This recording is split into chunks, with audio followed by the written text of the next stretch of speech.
Hello. Nasidin. Ay kang bra. Ang de kanana. Ay na kami. Ay na. Nang apiksi nang adong marilay na kitain na kan bra nang wakanda. Kay no na ingon na agume am tawre na. Nang natu sa ilaw tara de sawya de pa ay hojik la kani alamin na mereka di ko. Lao thunap tay nang nadugra jaw sala di lao. Nang ay nu pilaw ba kray na thunap tay. Ay aduwa nga na pipun ba. Na ya adu jong hanjal ro sathu.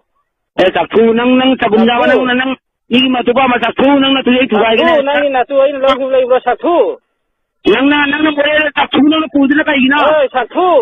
Nukha wala kuy bini nang napa na pudugi haglaw broy na. Namay mathu de kana na pudula nang na. Nukha lo kuy biya de lay ro saktu. Oh, pada de din nga tujay koy ta rin sa uya de ha. Oh, narin pala law na ya adu jung hanjang gelaw. Yang ay ngami de nang yeng tare kana de ay kipaji kana ay kusammi pa. Oh, yeng thung na silao. Yengge ni nang ay kipa nang paringam ge de nang yeng mo dala ya. Lao yeng thung na se. Yeng mo ni ay kipa kay am ngam de nang yeng mo ka. Oh, ba ay sire de ay ne ba ani si manong na apa mam khallalaw. Ay tu na tugay law ng kay tugay mga mo dala kan bra. Tu na tu ara ke di lai traga nukha oi raga koi bini ne koi bi ade lai tene larika thari acha ko. Ay namagi matuja gumja ba. Nang ay hafta lai nang na kasubi ka lenga kasubi ma. Nang kalaw lai hauge matam duda. Nama kasubi na po pala nang riyaw ne. Kasubi ki mata. Ay nama kasubi na po pala nang riyaw ne. Kasubi ka labi nang nila pulis ko le kasubi ka lai. Ay nang nama do nupa lai na bunga pura ka na pupa masado adugo manate ay dekangra. Ay tagumja ba. Nang nakita mo nang ay kipa nang iyong ko. Laura tau ka to nang nadingon da. Ay nakibun ba. Nang iyong ay hanyan ka law na. Ay kusambi ko nang nasano mo na kang. Tay wangang kanda disiplin lai na fajana hayro wa fajana kumbige kanga ba. Nang umay nupilaw ge kray na kunap tay nang gumana. Hoy nako. Hoy nasidin. Nang ko fajana hayro ay fajana pakumpige nang gumring ngon de ka thop lo na nang na tu dai lo batare kray na kunap tay nang gumana nupilaw ngamra. Sunat tay ara kan hoy aduwa ara kan ko nang. Namay nami tu thugay nang to kane. Nang si tay pina sigana ngai ga. Noy ge nama ge mathudo adro thieng na sila. Kasubi maja noi kasubi ka law ko nang nama du bunga puraga atu panupada lai na bunga puraga napa do may mara po kumasani nang ay mat bajana khangi kuni na tra kasubi maja adu gi masani nang ay na khangi mukano bunga nang na tujay bunga pugay nang ngamingam nang ay kipai yung nang ay nama puro lao ay nupido nang law ro ani ne lai ri siya makhalalaw ya ay law laking lao Nang ay kipanang ngam do ay diya de ay gami tan sa ay gami nga. Nang kirpa dom tieng kokela. Ta ay hangra ay kipanang nay nang mandaloy gani ka. Lao ay ginu pise ari ku yebe chelai sina apa makhalo ro yam pa ma de. Na ay ne lef ni nang jo kana lang mule nang basu jay nang jilai lam lam gani adu ta sang pan mun nang mat. Are nang na tawning ma tawro ay ngonda. Wa de nang na ne phajana hairak bai na phajana kum gadami. Nang na khali khandugi makapa nang na jumera na keno tale ibu video dugi makapa na wangang na matungna nang na aigonda nang na ay je thangma ti nang na ai ma ai nang na jabidra aingon nang wangang phang de thunap tai ale na tu dra jabidra na aingon wangang ja bro ai di nukha ne na koi ri mine kana nukha ne na kabanang na oi ma nang khai na re nukha ne na koi bri nei bunga Oh, phai ai wa chai la kani no para nang no para ko bra ko cha ka cha.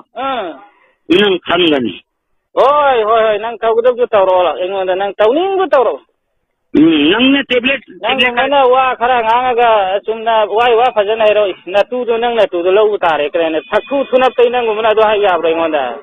Nang na ai tu lo di nang tu ai lo bung mai ka khan bra. Nang ni na tu ai na lo hiblai te ko. Nukha ne na nupa ni koi ri mi huji su. Nama mata ma koi do ri mi nang ni na thau lai te engon da thingbi hak lai te. Nang gi hak na te ai na koi ri to. Ko kari nang gi hak na te. Nukha do ai na koi bi ja na ne. Na mauru bising ka hango nukha koi bi ja de lo bi ja de lai bre na. Wah, nang ngokang ba?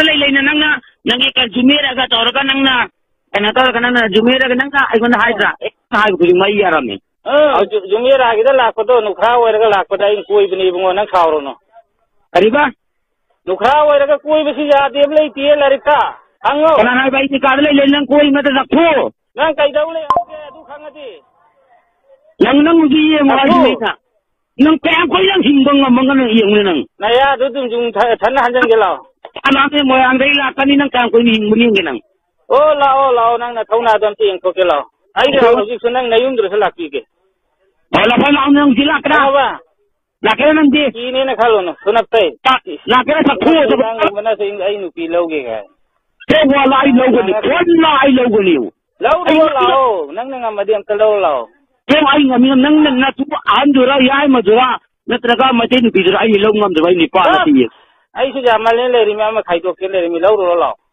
ai ngam si le lo lak ta di ng nang nu pi thi pham la thi nab lai tramane nu pi phang gedra mane ama khai to ke lao ai nu pi gi di bu ngo le sa ke lao oi to sai nang na phone number pe ura pam de nang na phone number pirak pakrai pam de am ta lo ro roi jamal le Subuti am coba male nang di ang rado na dinangon na pirak ke am tam nu pi ne jabi dra nang ingon de tension ta gudam te sakhu oi nu pi ya ba ya ta ba de sakhu chagum jaba nang na tu du chagum jaba nu kha oi ga koi bni khanga ba nang gi hakka le ngi jai na koi ki blai ke khango adu ai hakka le ham chun do adu da hango ti sakhu khanga ba le ri ngajani nang ina tir ham chun do adu da hango nu kha oi ga koi bra nang gi hakka le ngi da koi blai do mun na hango adu wa ai hakka le ngajani nang koi bni ka ai adu nang mathak mun na khanga ga ne thabak to Dari jauh nada dia pun tahu nang ayah hat pengam drapan napa. Halo nang mai halo Iya ni. Nang di mana ada am tengi ngelo. Kan menang. Lao nang gumbaye thunap tai nang gumbaye. Pai ba ngam mila so ingon ne sik pangam gelo sang. Kani nang ka subi kan pa mi ni. Amra punga pe ba.